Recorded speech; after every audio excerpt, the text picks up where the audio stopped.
नमस्कार, आप देख रहे हैं प्रश्नकाल। मैं हूं आपके साथ दीपक व्यास। सियासत से धर्म को दूर करने के चाहे कितने भी दावे किए जाएं या नसीहत दी जाए, लेकिन राजनेता सियासत में धर्म का तड़का लगाने से बाज नहीं आते।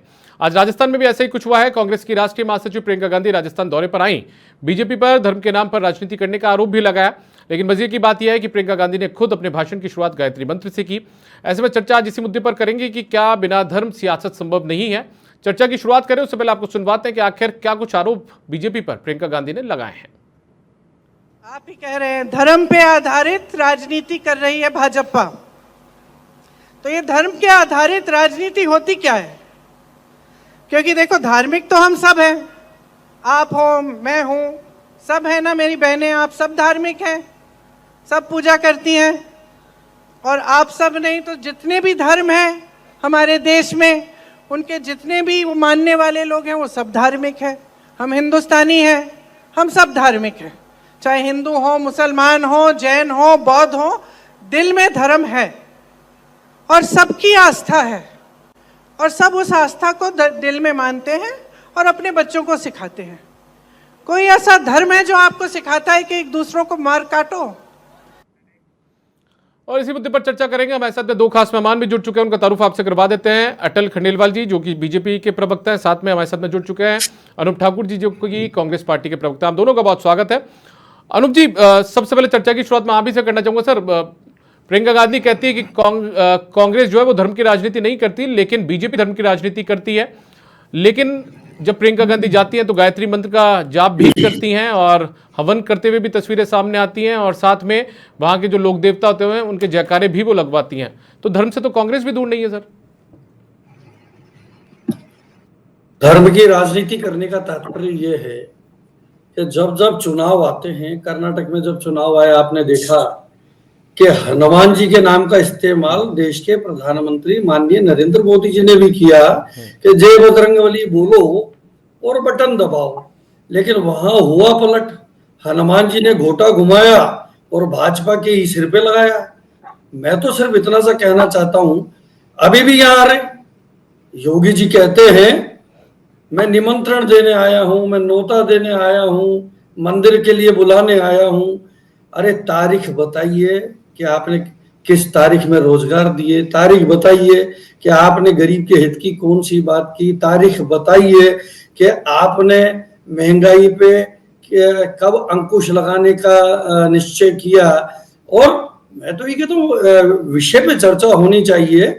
प्रियंका जी ने स्पष्ट शब्दों में जो कहा है वो सिर्फ ये कहा है कि जब जब चुनाव आते हैं ये धर्म की बात करते हैं, इसमें कोई अतिशयोक्ति नहीं है। आज अभी थोड़ी देर पहले उद्धव ठाकरे जी का ट्वीट था कि मेरे पिता पर चुनाव आयोग ने प्रतिबंध लगा दिया था, लेकिन अब खुलेआम ये हो रहा है चुनाव आयोग सो रहा है। तो ऐसा क्यों है? प्रियंका जी ने भी एक भी शब्द ऐसा नहीं कहा। प्रियंका जी का कहने का तात्पर्य सीधा सा है कि भाई आप मंदिर की बात करें, हनुमान जी की बात करें, वो सब करें, लेकिन ये बता दें कि 5 वर्ष में आपने क्या किया। हम प्रदेश की जनता से ये कह रहे थे कि 5 वर्षों में जो सरकार आपके लिए क्या काम करेगी उसमें चर्चा होनी चाहिए। अब 5 वर्षों में जो काम करने का जिसको ये संकल्प पत्र कह रहे हैं वो कांग्रेस पार्टी का, मैं कहता हूं, नकल पत्र है। भारतीय जुमला पार्टी पर प्रदेश की जनता ने भरोसा करना बंद कर दिया। किस गारंटी की बात नरेंद्र मोदी जी करते हैं? गारंटी 2.5 लाख लोगों को रोजगार देने की राजस्थान में आप घोषणा कर रहे हैं। आप सबसे बड़ी दुर्भाग्यपूर्ण बात तो यह है कि तुलनात्मक ऐसा प्रतीत होने लगा है केंद्र सरकार वर्सेस राज्य सरकार चुनाव हो रहा हो। कोई भारतीय जनता पार्टी में कोई लीड करने वाला नेता राजस्थान में नहीं है। कोई तुलनात्मक आकलन हो तो भारतीय जनता पार्टी की पूर्ववर्ती सरकार से हो। 1 दशक तक पूर्व में वसुंधरा राजे जी ने यहाँ राज किया। तो हम तो ये कह रहे हैं कि भाई आप कार्यों की बात करें, केंद्र सरकार से तुलनात्मक आकलन करना है वहां से कर लें। हम जब 500 रुपए का सिलेंडर देते हैं तो आप कहते हो रेवड़ी रेवड़ा देते हो। अब जब हम चिरंजीवी योजना की बात करते हैं आप उसी बात को रिपीट करने की बात करते हो। अनुप जी मुझे बताइए ना सर कि ठीक है बीजेपी धर्म की राजनीति करती है, उनको उनके ऊपर फिट बैठता होगा ये, लेकिन धर्म की राजनीति तो आप लोग भी कर तो रही है सर। जब एक चुनाव की जनसभा में आप जाते हैं, वहां पर जाकर गायत्री मंत्र का जाप करते हैं, जयकारे लगवाते हैं, स्थानीय लोक देवताओं को याद करते हैं, तो धर्म तो आपको भी याद आता है सर चुनाव के अंदर। स्थानीय देवी देवताओं को याद करना एक अलग बात है, लेकिन आपको कहीं ऐसा लगा कि हमने अपने कार्यों को नहीं गिनाया? हमने हमारी जो गारंटियां दी, हमने प्रदेश की जनता के लिए जो काम किया, प्रदेश के लिए हमने चिरंजीवी योजना में 1,35,00,000 परिवारों को लाभान्वित किया हो, अन्नपूर्णा फूड पैकेज योजना के तहत हमने काम किया हो, हमने कई सारी योजनाएं दी। राजस्थान के अंदर हमने इतने सारे विद्यालय खोले, चिकित्सा के क्षेत्र में, शिक्षा के क्षेत्र में, और हमने अंग्रेजी विद्यालय भी खोले। सरकारी स्कूलों में पूर्व में इंग्लिश माध्यम नहीं होता था, वो हमने सारे प्रारंभ कर दिए। और आगामी हम भी शिक्षा के क्षेत्र में भी हमने कई सारे 7 गारंटियां जो अभी दी है, उनसे बौखलाहट में भारतीय जनता पार्टी। ठीक है सर, हमारी योजनाओं के नकल करने के अलावा भारतीय जनता पार्टी ने खुद। सर वापस आता हूं, सर वापस आऊंगा आपके पास में। अटल जी भी हमारे साथ जुड़े हुए हैं, बीजेपी के प्रवक्ता हैं। अटल जी, अमूमन आपकी पार्टी पर तो आरोप लगता है कि आप धर्म के नाम पर राजनीति करते हैं, चाहे राम मंदिर का मामला हो, चाहे दूसरे कई मामले हो। लेकिन कांग्रेस के इन आरोपों को किस तरीके से बीजेपी देखती है? और साथ में जब प्रियंका गांधी राजस्थान आती हैं तो राजस्थान में अपनी चुनावी सभा को संबोधित करने से पहले वो गायत्री मंत्र का जाप भी करती हैं। देखिए दीपक जी, पहले तो मैं आपको बताऊं कि सबसे पहले कि इन लोगों ने 5 साल में ये लूट, झूठ और ऐसे मानिए कि फूट की सरकार है। ये 5 साल इन्होंने इसके अलावा कुछ नहीं किया। राजस्थान को महिला उत्पीड़न में नंबर 1 बना दिया, भ्रष्टाचार में नंबर 1 बना दिया, 10 लाख से ऊपर इनकी FIR दर्ज हैं। आप इसकी तुलना बिहार और पता नहीं कौन से उन प्रदेशों से होने लग गई, जबकि राजस्थान शांति प्रिय प्रदेश था। तो इन्होंने किया कुछ नहीं, ये केवल गिनाने की बात करें। अब अपन आ जाते हैं धर्म पे। एक बात बताइए, हिंदू संस्कृति में धर्म का मीनिंग नहीं पता? क्या अधर्मियों की सरकार है क्या? ये अधर्म की राजनीति तो नहीं करते हम धर्म की राजनीति करते हैं ना। हमारे तो कहा गया है कि धर्म की राजनीति, धर्म मानी धैर्य धारण करना, जो प्रजा को धारण करे उसे धर्म कहा गया है। धर्म के 10 लक्षण भी है। जिस धर्म के 10 लक्षण में दया, सहनशीलता, ये बहुत सारे हैं, जिससे कि प्रजा का कल्याणकारी योजना हो, उनका विकास हो। ये इतनी बातें कर रहे हैं कि हमने ये किया वो किया। मैं आपसे एक बात पूछता हूँ, 70 साल ये लोगों ने राज किया, क्या हुआ? लेकिन ये कभी भी ये जो छदम राजनीति करते हैं ना, भाई जाकर के और जनेऊ दिखाता है और कहता है कि मैं ब्राह्मण हूँ, बहन आके रट रटा करके और गायत्री मंत्र सुनाने की कोशिश करती है और उसका मतलब अजीब सा मतलब बताने की कोशिश करती है। अरे आप जैसे हो सरल बने रहो ना। कांग्रेस की हालत ये है कि इसकी स्थापना किसने की थी? आपको यदि याद हो तो एक अंग्रेज अफसर ने, A.O. ह्यूम ने की थी। और ये अंग्रेज अफसरों का राज का मुख्य तरीका था फूट डालो राज करो। तो वो DNA आज भी इनमें है। ये कभी धर्म के नाम पे ये करते हैं, कभी ये जातियों के नाम पे ऐसे करते हैं। जब हिंदू समाज एक होने लगा तो अब ये नया कार्ड चला देते हैं। किसी भी तरीके से हिंदुओं को बरगला करके, बहला करके, और ये जो जादूगरी है ना, ये टिकाऊ थोड़ी है, ये मजबूत। जो आप कहते हो ना हमारे जादूगर मुख्यमंत्री, मानी टिकाऊ नहीं, ये सॉल्यूशन नहीं देते, ये मूर्ख बनाते हैं। तो धर्म तो हिंदू संस्कृति का अभिन्न अंग है। हम धर्म की राजनीति कर रहे हैं, अधर्म की नहीं। अच्छी बात ये लगता है मेरे को कि चलो अच्छी बात है कि कांग्रेस भी चाहे छदम ही सही, कम से कम धर्म पे तो आई, नारे तो लगवाती है, मंत्र तो पढ़ती है। थोड़ी थोड़ी आज नहीं तो कल समझ आ जाएगी। अनूप जी, प्रतिक्रिया आपकी?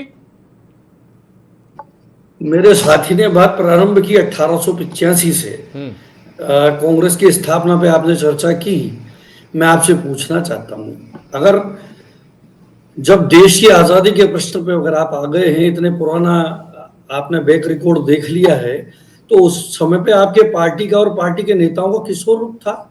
अंग्रेजों के साथ आप सम्मिलित थे, कांग्रेस अंग्रेजों से लड़ रही थी। दूसरी बात आपने कहा हम धर्म की राजनीति करते हैं। बस हम यही आपसे सुनना चाहते थे, सिर्फ और सिर्फ आप धर्म की बात, लोगों के जज्बात, धर्म का मतलब धारण करना बताया सर। भैया मेरी बात आपने जब बोला तब मैंने सुना ना, आप सुनिए ना जी, जवाब दे दीजिएगा। लोगों की भावनाओं को कैसे भड़काना है वही बात करते हैं, बात करनी चाहिए। संकल्प पत्र की बात आपने जो की वो होनी चाहिए। केंद्र सरकार ने जो घोषणा पत्र जारी किया था उसको आपने कितना अमली जामा पहनाया, उस पर बातचीत होनी चाहिए। आपने कितने रोजगार लोगों को दिए वो होनी चाहिए। कृषि कानून की आपने बात की थी, उस पर चर्चा होनी चाहिए। राजस्थान को प्रधानमंत्री जी ने ईआरसीपी की बात की थी, ईस्टर्न राजस्थान केनाल प्रोजेक्ट का वादा किया था, बात उस पर होनी चाहिए। लेकिन उन सब मुद्दों पर आप मौन रहते हैं और विषयांतर करके उस विषय पर चर्चा करते हैं जिसका राजस्थान की जनता से संबंध सरोकार नहीं। आज पानी की बात करें, बिजली की बात करें, गैस सिलेंडर की बात करें, आप वो जो गारंटियां हम दे चुके हैं उन गारंटियों की आप नकल करते हैं। ये तो आपको अंदर से विश्वास इस बात का हो गया कि राजस्थान में कांग्रेस की सरकार ने जो काम कर दिया, जो गारंटी दे दी, जो योजनाएं राजस्थान में है, जिनको आपने रेवड़ी और रेवड़ा कहा, वो आपके जो संकल्प पत्र क्या कांग्रेस का नकल पत्र है उसके अंदर विद्यमान करने की आवश्यकता अनुप जी मैं अटल जी के पास जाऊं उससे पहले मुझे एक बार कुछ एक उदाहरण बता दीजिए ना सर कि बीजेपी धर्म के नाम पर राजनीति किस तरीके से करती है। 3-4 उदाहरण बताइए जिससे मैं इनसे आगे का सवाल शुरुआत कर सकूं। कर्नाटक में जब चुनाव हुआ, देश के प्रधानमंत्री सर राजस्थान बताइए ना सर, राजस्थान में क्या धर्म की राजनीति शुरू हुई है? तुलनात्मक आकलन ही केंद्र से होता है। राजस्थान में तो इनके पास कोई नेता नहीं है ना दीपक जी। बात हमेशा जो चर्चा हो रही तुलनात्मक हो रहा है, गारंटी जो दे रहे हैं चित्तौड़ में आके वो नरेंद्र मोदी जी दे रहे हैं, तो उनके बारे में चर्चा क्यों ना करूं? आप मेरे से कह रहे राजस्थान की बात करें तो नरेंद्र मोदी जी की बात कर रहा हूं, देश के प्रधानमंत्री जी की बात कर रहा हूं। 13 और 14 बार प्रदेश के अंदर आकर गारंटी वो देते हैं। ईआरसीपी के मुद्दे पर उन्होंने कहा था कि इसको हम करेंगे, उस पर वो जवाब नहीं देते तो नरेंद्र मोदी जी को मैं क्यों भूल जाऊं? मैं तो पूछना चाहता हूं नरेंद्र मोदी जी से, हमारे कई सारे सवाल हैं। लेकिन वो सवाल संकल्प पत्र में कर दिया शायद बीजेपी ने, जहां तक मैंने पढ़ा है जी। ईआरसीपी का जिक्र तो बीजेपी ने अपने संकल्प पत्र में कर दिया है।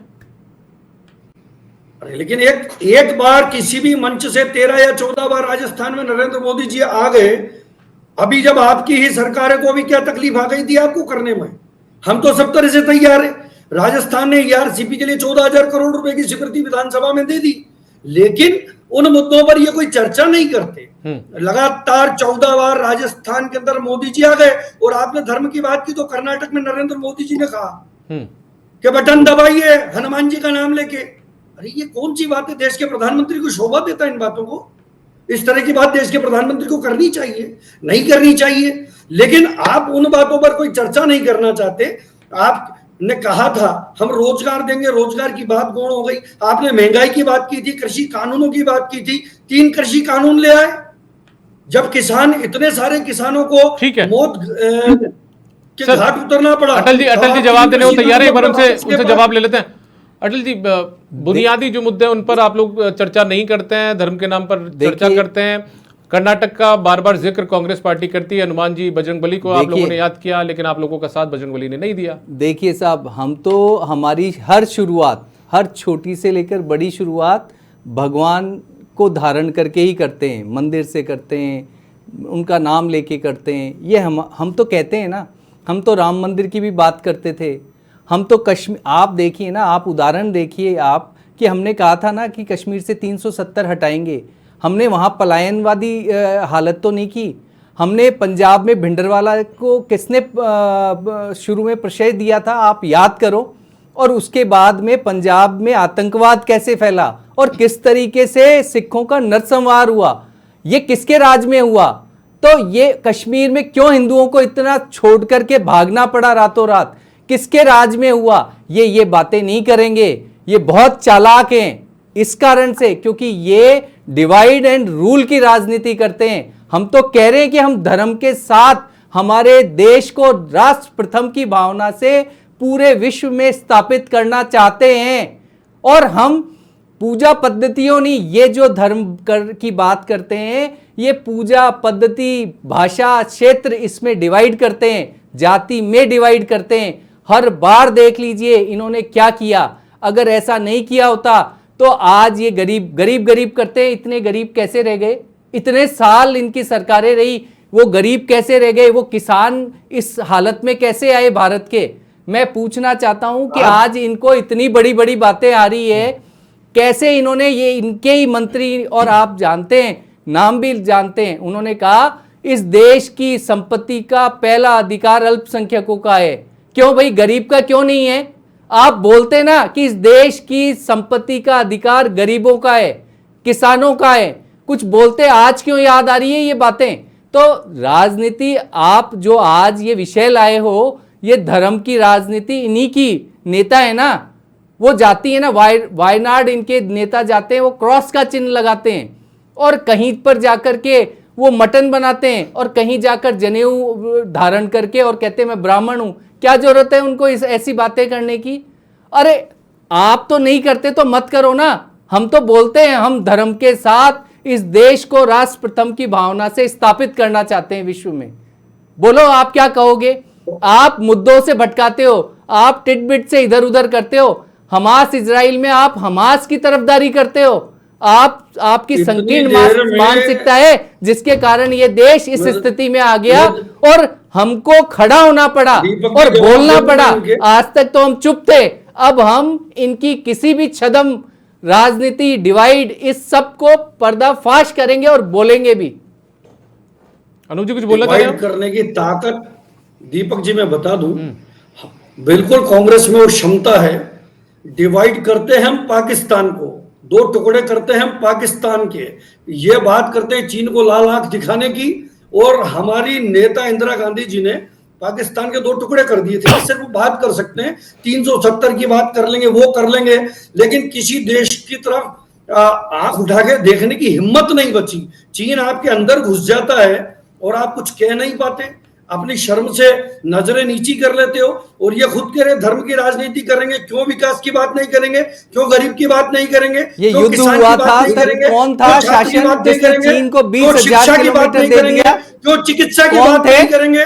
राजा बताओ तो सही। चिकित्सा के क्षेत्र में आपने कोई नया आयाम स्थापित किया हो? आपने देश में कितने रोजगार दिया, आप नहीं बता पाएंगे। अरे राम मंदिर की बात करते हो, मैं भी हिंदू हूं, जनेऊ में भी धारण करता हूं, लेकिन हम पूर्ण धर्मनिरपेक्ष लोग हैं। मंदिर, मस्जिद, गुरुद्वारा हो या चर्च, सबका सम्मान होना चाहिए, सब धर्मों का आदर होना चाहिए। लेकिन आपकी भावना दूसरे के धर्म को नीचा दिखाकर, दूसरे के धर्म का अपमान कर कर, दूसरे के धर्म को आरोपित कर कर, वो काम कांग्रेस पार्टी नहीं करती है। माय डियर प्रवक्ता खंडेलवाल जी, मैं आपको बता देना चाहता हूं, इस देश को एकता और अखंडता के सूत्र में पिरोए रखने की भावना से काम करना है तो देश में धर्मनिरपेक्षता की बात को, जो हमारे संविधान की मूल भावना है, उसको दृष्टिगत रखते हुए केंद्र सरकार, राज्य सरकार हो, उनको काम करना चाहिए। अनुज जी थोड़ी देर पहले अनुज जी में सिलेंडर देंगे, 10 राज्य हैं। अनुज जी कभी जिक्र किया था यहाँ पर अटल जी ने, अनुज जी एक जिक्र किया था इन्होंने कि देश की मिल्कियत पर पहला हक अल्पसंख्यकों का है। ये बात कांग्रेस के नेता ने कही थी कुछ सालों पहले गुजरात इलेक्शन में जाते। देश की मिल्कियत पर हर गरीब, हर किसान, हर मजदूर व्यक्ति का है। सर ये तो आप कह रहे हैं ना सर, ये तो आप कह रहे हैं, कांग्रेस के नेता ने तो कहा था अल्पसंख्यकों का हक है। अल्पसंख्यकों का भी होना चाहिए, गरीब का होना चाहिए, किसान का होना चाहिए। सर मुझे ये बताइए ना सर, तो सर पूरे देशवासियों का क्यों नहीं होना चाहिए, सिर्फ अल्पसंख्यकों का क्यों होना चाहिए? ये बात होना चाहिए तो विषयांतर कर रहे हैं। सर उस दौर में कैसा कहना पड़ा, सर उस दौर में क्यों कहना पड़ा था नेताओं को, कांग्रेस के नेताओं को? क्या हुआ सर उस दौर में कांग्रेस के नेताओं को क्यों कहना पड़ा ये बात गुजरात के चुनाव में? दीपक जी मैं आपको बताना चाहता हूं, हमेशा कांग्रेस ने संविधान की मूल भावनाओं को दृष्टिगत रखते हुए काम किया है। देश को एकता और अखंडता की बात करने का काम कांग्रेस ने सिर्फ जीवानी खर्च में नहीं किया। कांग्रेस ने हमेशा देश को एकता के सूत्र में पिरोए रखने के लिए सभी धर्म, सभी का आदर करने की भावना के साथ देश के अंदर राजनीति की है। वर्तमान हालात और वर्तमान परिप्रेक्ष्य में जिस तरीके से केंद्र सरकार का, भारतीय जनता पार्टी के शीर्ष नेतृत्व का, इनके केंद्र के नेताओं का सिर्फ और सिर्फ एक धर्म के प्रति अपना रुझान दिखाकर बाकी लोगों को सर कांग्रेस का जो काम, कांग्रेस में बदलाव आया क्या कुछ पिछले एक दशक में? पहले आप ये कहते थे कि अल्पसंख्यकों का पहला हक है मिल्कियत पर, देश की मिल्कियत पर, देश की संपत्ति पर, देश की संपदा पर। उसके बाद में कांग्रेस भी कहीं ना कहीं सॉफ्ट हिंदुत्व की तरफ जाना शुरू हो चुकी है। कहना चाहता हूं देश की मिल्कियत पर जब देश आजाद हो रहा था, देश के लिए आजादी की लड़ाई लड़ी जा रही थी, तो क्या हिंदुस्तान का मुसलमान सर मैं तो मुसलमान की बुराई कर ही नहीं रहा सर। मैं सवाल नहीं उठा रहा सर, मैं किसी भी धर्म के ऊपर सवाल नहीं उठा रहा। मैं ये पूछ रहा हूं कि कुछ दशक पहले, करीब 18 से 20 साल पहले ये बात देश के एक कांग्रेस के नेता को बोलनी पड़ी गुजरात चुनाव में। उसके बाद में धीरे धीरे कांग्रेस का भी जो रुझान था, जो रुख था, वो बदल गया। तो क्या सॉफ्ट हिंदुत्व की तरफ आप लोग भी आए? क्यों जनेऊ दिखानी पड़ी राहुल गांधी को? जी मैं आपको याद दिलाना चाहता हूं, सॉफ्ट हिंदुत्व की बात हम नहीं करते, पूर्ण धर्म निरपेक्षता की हम बात करते हैं। कांग्रेस ने, महात्मा गांधी ने तो हमेशा कहा है, ईश्वर अल्लाह तेरो नाम, सबको सन्मति दे भगवान। कभी भी हमने इस तरह की बात नहीं की। हम ईश्वर हो, अल्लाह हो, हम तो मंदिर, मस्जिद, गुरुद्वारा हो या चर्च। अब सर महात्मा गांधी जी ने तो कांग्रेस पार्टी को लेकर भी, जहां तक मुझे जानकारी, कुछ कहा था कि आजादी के बाद में पार्टी के अस्तित्व को लेकर भी उन्होंने तो कुछ कह दिया था। वो हालात और वो परिप्रेक्ष्य कुछ अलग थे, लेकिन देश की आजादी को दिलाने के अंदर आज कांग्रेस की इनकी नेत्री आई थी, ये वो गांधी बहुत चिल्ला रही थी। अरे गांधी जी की अगर बात मानते तो कांग्रेस आजादी के बाद खत्म हो जानी चाहिए थी, तब मानता मैं। लेकिन इनको राज करना था और इनकी संपत्ति कहां से बनी? अटल जी इनको सुन लीजिए, फिर मैं आपके पास आऊंगा। हाँ बोल लीजिए अनूप जी, आप बताइए, फिर मैं वापस आऊंगा अटल जी के पास। आजादी की लड़ाई में एक नेता भारतीय जनता पार्टी का शामिल हुआ हो दीपक जी, उस नेता का नाम मैं जानना चाहता हूं। भारतीय जनता पार्टी के नेताओं की पृष्ठभूमि अंग्रेजों का साथ देने की रही या नहीं रही? एक नेता का नाम बता दें जो देश की आजादी के लिए लड़ा हो। सिर्फ 370 से बात करते हो। आज जब आप इस स्थिति में, बोलने की स्थिति में आए हो, देश का दलित, देश का गरीब, जब आज हमारी कोई से भी राजनीतिक दल का चुनाव लड़ता है तो उसके उत्थान के लिए सिर्फ और सिर्फ कांग्रेस ने काम किया है। 70 साल की बात करते हो तो देश के अंदर जो प्रधानमंत्री जी कहते हैं कि मैं चाय बेचता था और आज देश के प्रधानमंत्री हैं, तो वो सिर्फ और सिर्फ कांग्रेस की देन है। एक गरीब व्यक्ति, जमीन से जुड़ा हुआ व्यक्ति। सर अटल जी बैठे हैं सर, वो अपनी बारी का इंतजार कर रहे हैं। मैंने उनको करवा लिया था सर बीच में एक बार। सर एक बार अब अटल जी की बात सुन ले अपन। आज खंडेलवाजी यहाँ बोल रहे हैं अंग्रेजों के राज में गुलामी कर रहे होते। ठीक है अनूप जी अटल जी की बात भी सुन लेते हैं। अटल जी क्यों ना सवाल उठाए जाएं बीजेपी के ऊपर? आपके नेता आते हैं, केंद्रीय गृह मंत्री आते हैं, वो कहते हैं कि राजस्थान 3 बार दिवाली मनाएगा।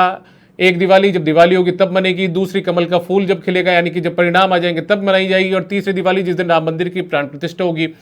क्यों ना आरोप आप लोगों के ऊपर लगाए जाए? कर्नाटक का चुनाव आता है, बजरंगबली का जिक्र करना शुरू कर देते हैं। देखिए दीपक जी, हम तो कह ही रहे हैं हम धर्म की राजनीति करना चाहते हैं। मैं मना कर रहा हूं क्या? हम कहते हैं कि पहले धर्म को समझो। धर्म से लोक कल्याण की भावना जुड़ी हुई है। धर्म के लक्षण है दया, करुणा, अहिंसा, ये सारे लक्षण हैं। आप और भी आप बोलो तो अपना जो एक वाक्य है आप देखेंगे तो न्याय के अंदर भी सिंपल एक लाइन है कि धर्म को देखते हुए ही न्याय करना। तो धर्म को पहले समझना पड़ेगा। हम अधर्मियों की तो बात कर ही नहीं रहे ना, हम अधर्म की राजनीति करते हैं क्या? अब रही आप हिंदुत्व हम बार बार कह रहे हैं कि हिमालय से लेकर के और आप हिंद महासागर तक जो भी जीवन शैली, पद्धति, संस्कृति, चाहे उनका पूजा पाठ करने की प्रक्रिया कैसी भी हो, उन सब का विकास, उन सब की अगर कुरीतियां किसी में भी है तो उसको बोलना और उसको दूर करना, उसको बताना। आप देखिए, आप ये कह तो रहे हैं, आप ये बात देखिए कि 3 तलाक से मुस्लिम महिलाएं किस तरीके से आहत थी। आज प्रधानमंत्री मोदी जी ने 3 तलाक खत्म किया और उन महिलाओं से जाकर पूछिए, उन्होंने उत्सव जैसा मनाया। इन लोगों ने उन पर उनके वोट तो लिए, लेकिन आप ये इतना बोलते हैं मुस्लिमों की एजुकेशन देख लीजिए। मुस्लिमों का 70 साल के अंदर आप उनकी आर्थिक स्थिति देख लीजिए। उनकी कुरीतियों को दूर करने की एक प्रमाण दे दे कांग्रेस तो मैं नाम बदल दूं, लेकिन ये तुष्टीकरण के नाम पे उनके वोट लेंगे, उनका सब कुछ करेंगे, लेकिन देंगे कुछ नहीं। न ये गरीबों को देते, न आदिवासियों को देते, ये केवल मूर्ख बनाते, क्योंकि इनके डीएनए में ही है फूट डालो और राज करो। ये कह रहे बार बार बीजेपी, इनसे पूछो बनी कब थी? और हमारे संगठन तो हम तो राष्ट्र प्रथम के लिए बात ही करते हैं। ठीक है अनूप जी, 1 मिनट में आप अपनी पूरी बात रख दीजिए, क्योंकि आरोप आप लोगों पर भी तुष्टीकरण के बीजेपी लगाती आई है आप लोग आरोप बीजेपी पर लगाते हैं कि बीजेपी धार्मिक भावनाओं के साथ खिलवाड़ करती है, धर्म के नाम पर राजनीति करती है। मैं सिर्फ कहना चाह रहा हूं, मेरे साथी कह रहे थे कि धर्म से लोक कल्याण की बात, तो मैं ये पूछना चाहता हूं कि ये धर्म से लोक कल्याण की बात नहीं, सिर्फ ये धर्म से सत्ता का मार्ग देखते हैं। सनातन, इनके लिए सनातन नहीं, सनातन को मैं परिभाषित कर दूं, सनातन के नहीं जानेंगे, ये कांग्रेस है इसलिए जान भी नहीं पाएंगे सनातन होता क्या है। सनातन ये को भाषा परिभाषा कुछ करके नहीं। सत्ता और धन प्राप्ति का माध्यम है इनके लिए सनातन। देखो, मैं आपको बताना चाहता हूं दीपक जी कि लोक कल्याण की बात सिर्फ और सिर्फ कांग्रेस करती है। इतनी सी देर, इतने समय से मेरे साथी भाषण दे रहे हैं, मैं वो लोक कल्याण की बात समझना चाह रहा हूं। राजस्थान के अंदर आज भी प्रधानमंत्री जी ने जब वहां से भाषण दिए तो उन्होंने किन गारंटियों को जारी रखने की बात की, मैं दीपक जी आपसे समझना चाहता हूं।